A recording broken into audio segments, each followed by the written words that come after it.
Okay, guys, in honor of my son's first birthday today, I wanted to share our birth story. So I went in at 39 weeks for an elective induction. Don't come at me. I did it with my daughter, loved it, had great experiences both times. It's not for everybody, but it was for me.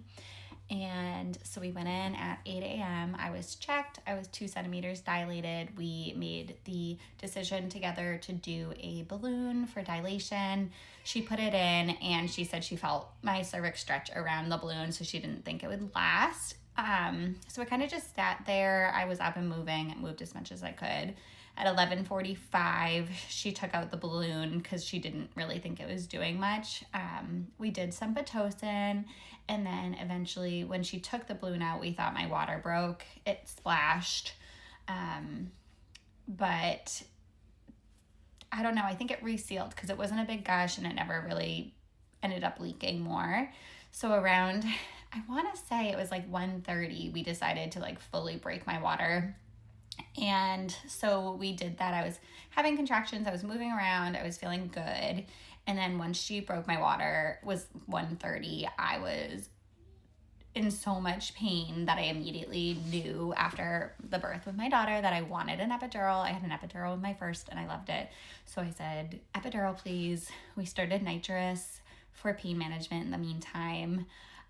It was all a blur after that, but I remember the lady came in to do my epidural and I just wanted it so badly. So she's doing the consent, she's talking to me, she's talking to my husband, and I'm just guessing her, like, just give me this epidural.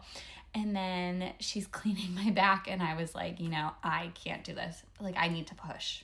Please don't stab me with a long needle in my back because I actually just need to push this baby out. And I was actually terrified to do it naturally, but I just decided I need to do it. I couldn't sit for her to do the epidural because I was like, this baby's going to come out of me. So my nurse, who was a dear friend of mine, told me, she's like, just get on your side and push. And I was terrified to do so without being checked. So she checked me. I was fully dilated. This was about 2 p.m. And I started pushing. The doctor came rushing in. Everything was moving super quick. And my son was out by 2:12. So it was a very quick process, especially once my water broke, which was very similar to my daughter. And eventually I will share my daughter's birth story too. But for my second baby and not going in with the plan to be natural, I was so excited. And I don't know, there's nothing like giving birth. I know people tell you the terrible birth stories, but I want to have 10 more kids just so I can give birth 10 more times. It's obviously painful. I'm not going to lie to you. It's not going to be comfortable. People will say that they had pain-free births. I don't know if I believe that, but there's nothing else like it in this entire world, and it was the best experience ever.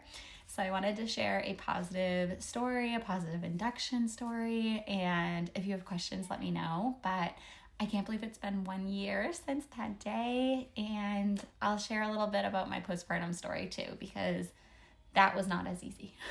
But here we are 1 year later, and it was still one of the most magical days of my life.